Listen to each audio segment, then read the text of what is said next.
आवाज़ की दुनिया के दोस्तों, कल जब मैं आपको फाइनल एपिसोड सुना रहा था, कल और आज का, उस समय अचानक मुझे एक घटना याद आ गई जो मेरी ज़िंदगी में घटी थी और मैं काफ़ी चिंतित हो गया और सारी रात उस घटना के बारे में सोच रहा था और मैंने सोचा क्यों ना मैं आप लोगों के साथ साझा करूं। वो घटना इस प्रकार की है। मैं सेल्टेक्स का वकील हूँ और मैं सेल्टेक्स में उस समय था और सेल्टेक्स का केस करके जब मैं बाहर आया तो रास्ते में मुझे एक सज्जन मिले। मैंने जब उनको देखा तो मुझे याद आया कि ये शख्स जब हम लोग काशीपुर में रहते थे तो वहीं पे ही 2 तल्ले में ये अपनी फैमिली के साथ रहता था। उस शख्स का नाम था बाबूलाल बजाज। जबकि मैंने पहचानने में थोड़ी सी लेट की, जब तक उसने मुझे तुरंत मेरे पास आया आके कहा, और क्या खबर है, आजकल कहाँ रहते हो। मैंने उनसे कहा कि मैं आजकल हबड़े में हूँ। तो हबड़े में कहाँ पर? हमने कहा मैं हबड़े में मल्लिक फाटक के पास रहता हूँ। तो तुम क्या कोई केस के बारे में आए थे क्या? मैंने कहा हाँ, मैं सेल्टेक्स का वकील हूँ, एक केस के सिलसिले में आया था। वो मेरा केस की हेयरिंग थी, वो करके मैं निकला ही था, आपसे मुलाकात हो गई। फिर मैंने जब उनको गौर से देखा तो मेरे ध्यान में आ गया, तो मैंने कहा कि और बाबूलाल जी क्या खबर आपके, भाई साहब आप बताइए। बोला ठीक हूँ, लेकिन क्या कि एक चीज़ मुझे कचोट रही है। मैंने कचोट रही है, ऐसी क्या बात है जो आप परेशान हो रहे हो? मैंने कहा चलिए एक काम कीजिए, सामने है वो चाय वाला, वहाँ बैठते हैं, चाय पीते हुए आप मुझे बताइएगा। तो सेल्टेक्स के बाहर में चाय वाला था, हम लोग बैठ गए। मैंने उससे कहा कि 2 चाय बना के देना, पानी मत डालना, दूध की बनाइएगा आप। वो 2 चाय बना रहा था, तब तक मैंने उनसे पूछा कि भाई साहब किस वजह से परेशान हो आप तो काफ़ी खुश मिजाज थे, और आप किस लिए आए थे? बोला मेरा एक केस था, तो मैं उस सिलसिले में आया था। आज मैंने डेट ले ली है, मेरा वकील आउट ऑफ कलकत्ता गया हुआ है, तो अगर तुम करते हो तो तुम क्यों ना मेरे केस को हैंडल करो ना। मैंने कहा भाई साहब जो किसी को दे रखे हो तो उससे वापस लेना ठीक नहीं होता। क्यों कि उसकी वकालतनामा आपने दे रखा है, अब उसको कैंसिल करके मेरा वकालतनामा दोगे, उसमें केस आपका कमज़ोर पड़ेगा। इसलिए बेटर है कि आप मुझसे करवाइए, और ये केस होने के बाद में फिर आप मुझसे बात कीजिएगा, मैं आपका केस करूँगा, उसमें क्या असुविधा है। ये सब बातें हो रही थी, होने के बाद में तब तक उसने चाय दे दी, हम लोग चाय पीते रहे। मैंने कहा बताइए बताइए भाई साहब क्या चीज़ के लिए परेशान हो आप? बोले बात ऐसी है कि मेरे घर के अंदर मेरे दादाजी जो थे, वो 52 साल के जब हुए तो 52 साल के अंदर ही वो गुजर गए। फिर मेरे पिताजी थे। हमने कहा पिताजी तो आपके साथ थे ना? बोले नहीं नहीं नहीं, वो पिताजी बाद के अंदर जब 52 साल के जब हुए, 52 साल कंप्लीट होने के पहले पहले ही वो भी एक्सपायर कर गए।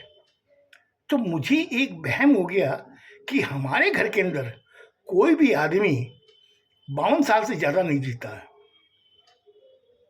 मैंने कहा भाई साहब ये सब बातें क्यों सोचते हो, ऐसा कभी होता है क्या?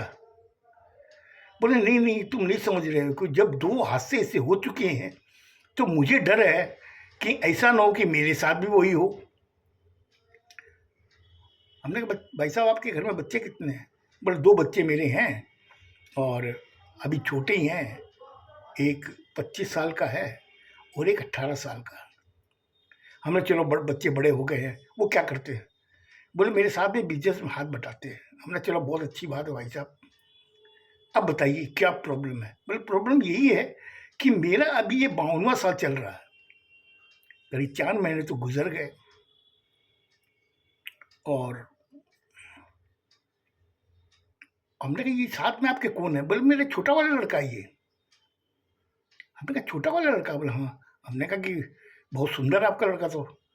बोले हाँ आज मैं कि थोड़ा मैं भी परेशान था तो इसलिए मैं इसको साथ ले आया। हमने चलो बहुत अच्छी बात है भाई साहब। बोले मेरा अब ये 3 महीने तो गुजर गए, अब मैं ये सोच रहा हूँ कहीं ऐसा ना हो कि मेरा भी 52 साल कंप्लीट होते होते कहीं मैं ऊपर न चला जाऊँ। हमने कहा भाई साहब ये सब फिजूल की बातें मत सोचा कीजिए, ऐसा कभी कुछ नहीं होता है। आज अगर 2 हादसे हो गए इसका मतलब जरूरी थोड़ी है कि ये तीसरा हादसा भी हो। बोले नहीं नहीं नहीं तुम नहीं समझ रहे हो, मैं परेशान हूँ वाकई।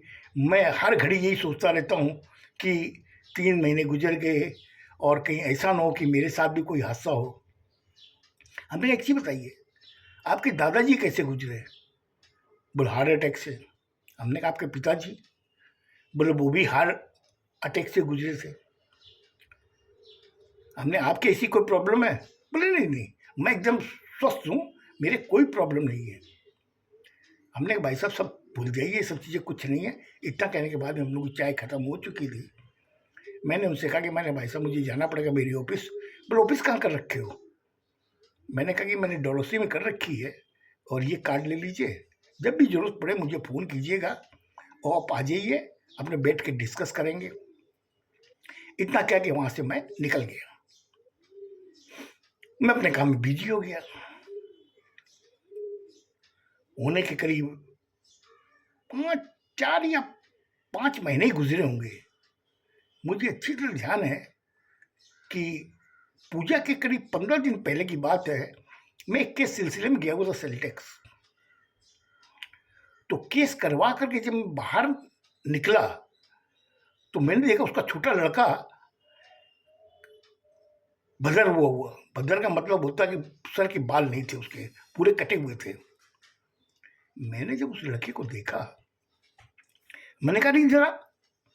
हमने क्या हुआ, तुम बाल कैसे कटवा रखे हो। अभी तो आती हुई सर्दी है, बाल कटवाने का कारण। उसने तुरंत मेरे पैर छुए, छूने के बाद में कहा अंकल मेरे पापा नहीं रहे। जब उसने ये बात कही मेरे इतनी जोर का झटका लगा।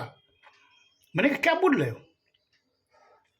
बोला हाँ अंकल पापा नहीं रहे, 15 दिन पहले ही वो एक्सपायर किए हैं और मेरी आज डेट थी कंपनी की, इसलिए मैं यहाँ आया था उनको बताने के लिए। मैं इतना विचलित हो गया। हमने कहा उस बाबूलाल ने उस समय मुझे कहा था कि हमारे घर के अंदर 52 साल कोई कंप्लीट नहीं करता है। वाकई ये तो 52 साल के पहले ही चले गए। हमने उस बच्चे को काफ़ी सांत्वना दी। मैंने कहा बेटा कोई भी काम हो तो मुझे बताना, और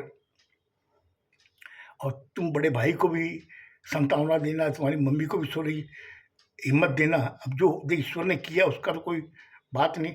बोले नहीं अंकल वो चीज़ नहीं है, मेरे पापा हमेशा ही की बात करते थे कि हमारे घर में एक ऐसा श्राप लगा हुआ है, कोई भी 52 साल कंप्लीट नहीं करता है। हमने कहा बेटा ये चीज़ तुम फिर गलत सोचे, तुम्हारे पापा भी सोच रहे थे, तुम भी अब सोच रहे हो। बोले 3 हादसे हो चुके हैं, मैं क्या बताऊँ आपको। मेरी मम्मी भी बहुत परेशान है क्योंकि आज मेरा बड़ा भाई है, उसकी शादी नहीं हुई, मेरी भी नहीं हुई, और बिजनेस चल रहा है ठीक है जैसे भी है। आज पिता जाने के बाद में धक्का तो लगा ही है बिजनेस को। लोगों ने काफ़ी हेल्प की हम लोगों की, उन्होंने काफ़ी काम भी दिया हम लोगों को, लेकिन मैं परेशान हूँ कि आखिर हमारे घर में क्या चीज़ का अभिशाप है ये, जो घर का कोई भी जेंट्स 52 साल कंप्लीट नहीं करता। जब ये सारी बातें सुन करके मैं वहाँ से उसको सांत्वना दे करके मैं अपनी ऑफिस आ गया।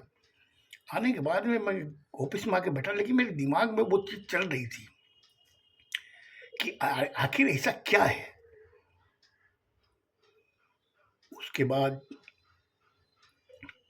काफ़ी देर सोचता रहा, फिर घर में आया, आके मैंने अपनी माँ को बताया। हमने माँ ऐसी-ऐसी बात है। अब ईश्वर की मर्ज़ी के आगे किसी की नहीं चलती है, लेकिन ठीक है जो भी हुआ, लेकिन तुम ज़्यादा दिमाग इसमें मत उलझाओ, क्यों ईश्वर की मर्ज़ी के आगे किसी की नहीं चलती है।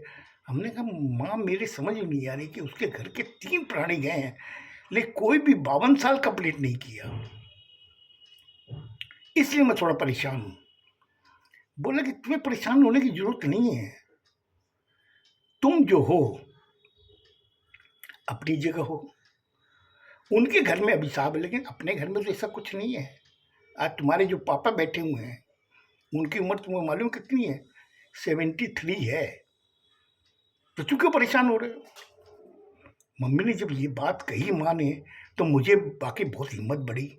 मैंने कहा एकदम सही आप कर रही हैं, लेकिन एक जगह कोने में कहीं ना कहीं मेरे दिल के ऐसा लग रहा था कि उनको किसी कोई अच्छे जानकार आदमी को दिखाना चाहिए।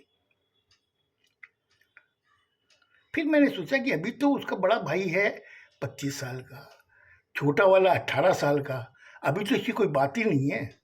इतना कह के मैंने उसको छोड़ दिया। लेकिन कल जब मैं एपिसोड आपको बता रहा था, कल और आज का, उस समय मेरे दिमाग में ये घटना आई, तो मैंने सोचा कि आप लोगों के साथ मैं साझा करूं।